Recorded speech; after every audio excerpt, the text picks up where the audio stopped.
जय शनिदेव। प्रिय दर्शकों, मैं राजेश जोशी आपका ज्योतिष जागृति केवल सत्य कार्यक्रम में आज फिर से स्वागत करता हूं। प्रिय दर्शकों, जैसा कि आप जानते हैं कि आजकल हमारी चर्चा का विषय गोचर में राहु देवता के बदलाव को हम विस्तृत रूप से अलग अलग लगन कुंडलियों में ये कैसा फल देने वाला है इसकी जानकारी दे रहे हैं। अपनी इसी श्रृंखला को कंटिन्यू करता हुआ कल तक मैंने जानकारी दी थी मिथुन लगन की कुंडली में पंचम भाव में आए हुए राहु देवता कैसा अच्छा या कैसा बुरा फल देंगे। आज इसी श्रृंखला को कंटिन्यू करता हुआ दर्शकों बात करते हैं कर्क लगन की कुंडली की। कर्क लगन इसलिए बनी क्योंकि लगन में ही 4 नंबर लिखा है। कर्क लगन की कुंडली में राहु देवता जो चौथे भाव में गोचर का भ्रमण जिन्होंने 23 दिसंबर 2012 को शुरू किया है, वो कैसा फल देने वाले हैं, कितना अच्छा या कितना बुरा फल देने वाले हैं, इसकी विस्तृत जानकारी आपको देता हूं। पर प्रिय दर्शकों, एक ज़रूरी बात समझ लीजिए, सारी ज़िंदगी के लिए लड़ बांध लीजिए। मैं जानता हूं कि बहुत सारे लोगों के आप में से रजिस्टर्स लगे हुए हैं, बहुत सारी चीज़ें वो डेली नोट करते हैं, तो ये सदा के लिए नोट कर लीजिए कि ग्रह आपकी जन्म लगन कुंडली में जितने अंश का पड़ा होता है वो सारी जिंदगी गोचर में उतने ही अंश का फल देता है, उसमें वो कोई बदलाव नहीं लेकर के आता। अगर आपकी जन्म लगन कुंडली में ग्रह 5 डिग्री का पड़ा है तो गोचर में चाहे वो भ्रमण करता हुआ 15 अंश तक पहुंच जाए, लेकिन आपके लिए वो सदैव 5 डिग्री के ही फल देने में बाध्य सिद्ध हो जाता है। तो इसी वजह से आपका जन्म लगन कुंडली का देखना आपके गोचर का आधार स्वरूप बनता है। जो जन्म लगन कुंडली में ग्रह जितना अच्छा या जितना शुभ पड़ा होगा या जितना अशुभ पड़ा होगा, वो गोचर में सदैव उतना ही अच्छा या उतना ही अशुभ फल देने में बाध्य हो जाएगा। दूसरी बात प्रिय दर्शकों, सबसे मेन और सबसे इंपॉर्टेंट, गोचर की मूवमेंट को कभी भी इस बात को लेकर निर्णय में मत लाइएगा कि मेरी देव लगन की कुंडली है, मेरी दानव लगन की कुंडली है, ये ग्रह अच्छा फल देने वाला है, ये ग्रह बुरा फल देने वाला है। गोचर इसके हिसाब से नहीं चलता, ये पूर्णतः बात शास्त्र सम्मत नहीं है। मान लीजिए प्रिय दर्शकों, जैसे कि आज बात हम करेंगे कर्क लगन की कुंडली में जो गोचर के राहु का भ्रमण शुरू हुआ है चौथे भाव में 23 दिसंबर 2012 को राहु देवता ने पंचांग के मुताबिक राशि परिवर्तन करके चौथे भाव में भ्रमण शुरू किया है। तो चौथे भाव के संबंधी वो कैसा कैसा फल देने वाला है। लेकिन उससे पहले जिनकी भी कर्क लगन की कुंडली है, अपनी अपनी कुंडली निकालिए, अपनी अपनी कुंडली सामने रखिए और देखिए कि आपकी जन्म लगन कुंडली में राहु देवता किस अवस्था में, किस भाव में, किस राशि में पड़ा है। उसके बाद ये निर्णय कीजिए कि आपकी कुंडली में क्या राहु अच्छा है या आपकी कुंडली में क्या राहु बुरा है। हाँ, अगर पहली दूसरी बार आपको बात ये ना समझ में आए तो अपने आसपास जो भी विद्वान हो उसकी मदद लीजिए, उनके पास जाइए, बैठिए, सलाह कीजिए, पूछिए कि आपके लिए राहु देवता का ये इतना बड़ा बदलाव जो पिछले 3 साल से उनकी नीचता का चला आ रहा था, धनु राशि के 1.5 साल नीच के निकले, फिर स्कॉर्पियो राशि के नीच के निकले, अब वो अपने गुरु के चरणों में गए हैं, अपने गुरु की राशि में गए हैं, शुक्राचार्य की राशि में गए हैं। तो अब वो बदलाव आपके लिए कैसा आने वाला है, तो जिस भी विद्वान की आप मदद लें उनसे पूछ लें कि क्या आपकी जन्म लगन कुंडली में राहु शुभ है। अगर प्रिय दर्शकों आपकी जन्म लगन कुंडली में राहु शुभ पड़े हुए, चाहे वो किसी भी लगन के हों, आपकी देव लगन की कुंडली भी हो सकती है, आपकी दानव लगन की कुंडली भी हो सकती है, ये यहाँ मैटर नहीं करता। अब मान लीजिए जिनकी जन्म लगन कुंडली में ही राहुदेव उच्च के 11वें भाव में पड़े हों, राहुदेव स्वयं ही चौथे भाव में नेटल चार्ट में पड़े हों, तो वहां वो अच्छा फल देने में बाध्य सिद्ध होंगे। तो इसकी क्या क्या अच्छे रिजल्ट वो देंगे। जिनकी जन्म लगन कुंडली में राहु देव अच्छे भाव में मित्र राशि में उच्च के पड़े होंगे तो वो अच्छे फल देने में बाध्य होंगे चौथे भाव के रिगार्डिंग। तो चौथे भाव में आए हुए राहु देवता माता, गाड़ी, भूमि, वाहन, मकान, सारी सुख सुविधाओं को इम्प्रूव करने में सदैव सहायक सिद्ध होंगे और माता से उस जातक की अटैचमेंट और बढ़ेगी, क्योंकि आपकी नेटल चार्ट में राहु देव अच्छी स्थिति में पड़े हैं। तो गोचर का भ्रमण आया हुआ भी आपको चौथे भाव रिगार्डिंग सदैव अच्छे फल देता मिलेगा।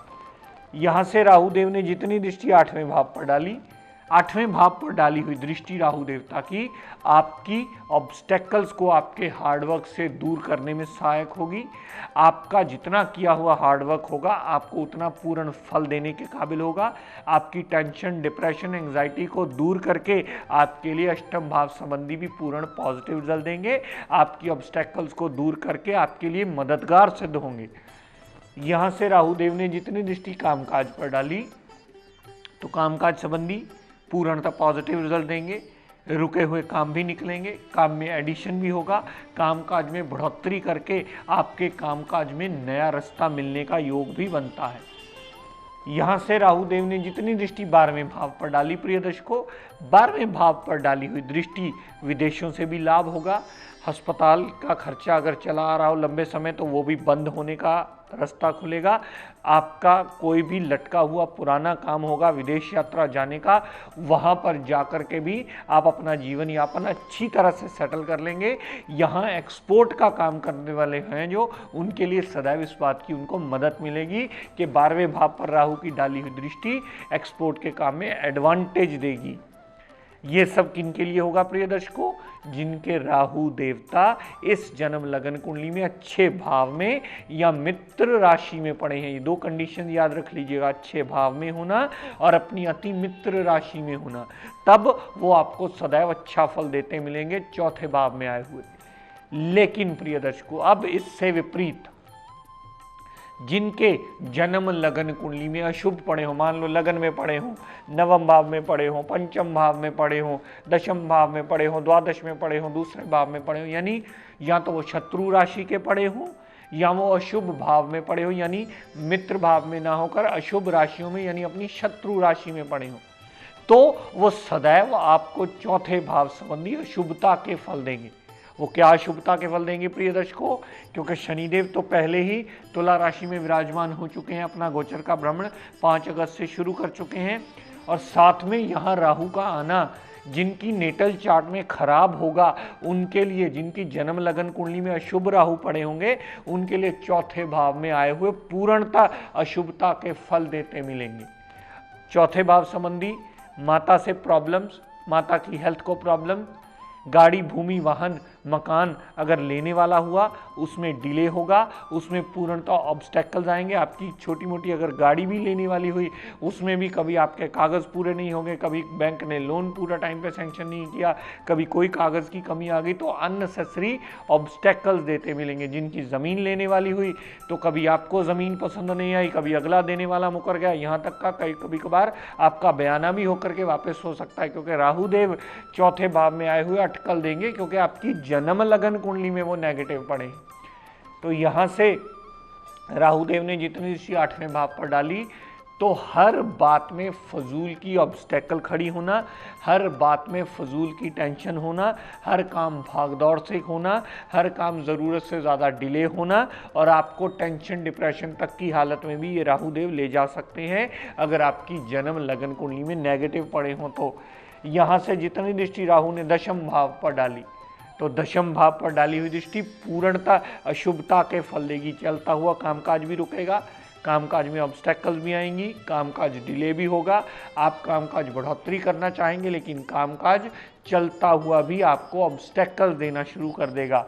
यहाँ से राहु देव ने जितनी दृष्टि 12वें भाव पर डाली तो 12वें भाव संबंधी भी टोटली अशुभता के फल देता मिलेगा। यहाँ से आपको विदेश ले जाने में मददगार होगा, लेकिन वहाँ जाकर के आपको छोटी मोटी जॉब करवा करके वहीं पे सेटल रखेगा। अस्पताल के खर्चे भी एक्टिवेट होंगे, फजूल के खर्च भी बढ़ेंगे, जेल यात्रा तक भी हो सकती है। तो राहु देवता 12वें भाव संबंधी भी टोटली नेगेटिव रिजल्ट देते मिलेंगे। अब हमारे लिए प्रिय दर्शकों समझने वाली बात ये हो गई कि अगर आपकी जन्म लगन कुंडली में राहु देवता अच्छे पड़े हों तो चौथे भाव संबंधी अच्छे रिजल्ट, आठवें भाव संबंधी अच्छे रिजल्ट, दशम भाव संबंधी भी बढ़िया रिजल्ट और द्वादश भाव संबंधी भी अच्छे रिजल्ट देते मिलेंगे। लेकिन अगर आपकी जन्म लगन कुंडली में राहु देव खराब पड़े हों तो चौथे भाव संबंधी भी खराब रिजल्ट, अष्टम भाव संबंधी भी बुरे रिजल्ट, दशम भाव संबंधी भी अशुभ रिजल्ट और द्वादश भाव संबंधी भी पूर्णतः अशुभता के फल देंगे। दूसरी सबसे बड़ी बात जो कुंडली के विवेचन में और गोचर के विवेचन में एक स्तंभ की तरह साबित होती है, जिसे हमेशा आप दिमाग में रखिएगा और सही विवेचन को पहुंचने में या सही विवेचन करने में बहुत बड़ा मेजर रोल प्ले करती है कि आपकी जन्म लगन कुंडली में ग्रह कितने अंश मात्र लेकर के बैठा है। जितना बलाबल आपकी जन्म लगन कुंडली में ग्रह लेकर बैठा होगा, गोचर में मूवमेंट में आने से वो सदैव उतने प्रतिशत ही फल देगा। क्यों? ये मूल आधार नियम है। मैं पहले भी कई एपिसोड्स में आपको बताता चला आया हूं कि आपकी जन्म लगन कुंडली ही आपके गोचर का निर्णय करती है कि वो ग्रह मूवमेंट में आया हुआ आपको कितना अच्छा या कितना बुरा फल देने वाला है। और आपकी जन्म लगन कुंडली में ग्रह की जितने अंश मात्र होंगे, सारी जिंदगी गोचर का भ्रमण आपको उतने प्रतिशत ही फल देता मिलेगा। अब मान लीजिए किसी का राहु स्कॉर्पियो राशि का 0 डिग्री का पड़ा है तो उसे सारी जिंदगी वो 0 डिग्री के ही फल देगा, वो कभी किसी भाव के फल देने के काबिल बनेगा ही नहीं, चाहे गोचर में उसकी रोज डिग्री बदलती रहे। तो जन्म लगन कुंडली सबसे पहले पढ़ना सीखिए। अगर नहीं समझ में आता तो अपने आसपास किसी विद्वान की मदद लीजिए ताकि आपको पता चले कि आपका कौन सा ग्रह कितना अच्छा है और कौन सा ग्रह आपको कितने प्रतिशत अच्छा या कितने प्रतिशत बुरा रिजल्ट देने में बाध्य हुआ है। जितने प्रतिशत वो अच्छा होगा, गोचर में सदैव उतने प्रतिशत अच्छा फल देता मिलेगा।